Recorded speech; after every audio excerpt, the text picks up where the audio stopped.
இப்போ மணி பார்த்திங்கன்னா 4 மணி ஆகுது, விடிய காலம் 4 மணி ஆகுது. இன்றைக்கி நான் எடுக்க போகிற நோட்ஸ் பார்த்திங்கன்னா 11th ஆங்கிலேய ஆட்சியின் விளைவுகள் எடுக்கிறேன். இல்லை என்னதான் தமிழில் வந்து ஒரு 90க்கு மேலே மார்க் வந்தாலும் ஜிகே வந்து என்னை ரொம்ப கடுமையாக பாதிச்சிருச்சு. அதில் ஒரு தோல்வி தான்.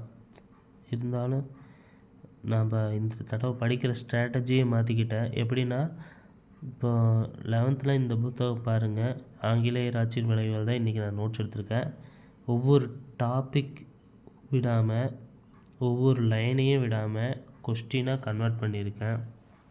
இப்போ பார்த்திங்கன்னா அறிமுகம்னு பார்த்துக்கிட்டிங்கன்னா ஒரு 5 கொஸ்டின். அந்த அறிமுகம் அப்படிங்கிற அறிமுகம் அப்படிங்கிற இதில் மட்டும் ஒரு 5 கொஸ்டின்ஸ் கரெக்டாக எடுத்துக்கிட்டேன்.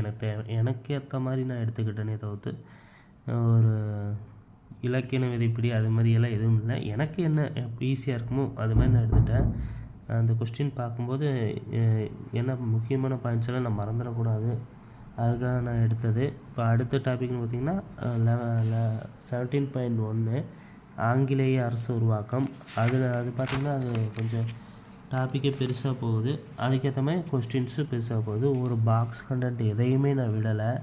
அடுத்தது 17.2 நில நிர்வாக முறை, நிலையான நிர்வாக முறையும் மருத்துவரி முறையும் இது வரைக்கும் எடுத்துகிட்டே வந்துட்டேன். இப்போ வந்து பார்த்திங்கன்னா 17.2 வந்து எடுத்துட்டேன். நீ அடுத்தது நான் வந்து தாமஸ் மன்றோ எடுக்கணும். இப்போ எடுத்துகிட்டே இருக்கேன். இதே மாதிரி படிக்கணும். நிறைய ஒர்க்கு அதிகமாக இருக்குது. ஏன்னா வருஷம் ஃபெயில் ஆகும்போது அதோடய வேதனை வந்து ரொம்ப மோசம். திரும்ப ஒன்றையே படிக்கும்போது நம்ம மனசளவில் தடுமாறிடுறோம். ஸ்ட்ராட்டஜியை மாற்றிக்கணும். இது வந்து ஒரு சூப்பரான ஸ்ட்ராட்டஜி, ஆனால் ரொம்ப கடினமானதும் கூட.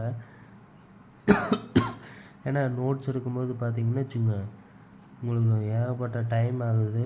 இருந்தாலும் அது மனசில் ஃபுல்லாக மனப்பாடம் ஆயிடுது. ஏன்னா நான் இந்தளவுக்கு நானே நினச்சி பார்க்கலாம் இந்த மாதிரி நோட்ஸ் எடுத்தால் ஒர்க் ஆகுன்னு. காரணம் என்னென்னா, இப்போ பார்த்திங்கன்னா இந்த ரைத்துவாரி முறை இருக்குது பார்த்திங்களா, இதில் தான் வந்து பட்டா நிலத்துக்கு வந்து தனியுடைமை கொடுக்குறாங்கன்னு தெரியுது. பட்டா இருந்தங்காட்டி தான் அவங்க விற்கிறாங்க, அடமானம் வைக்கிறாங்க, குத்தகை கூடுறதெல்லாம் இருக்குது.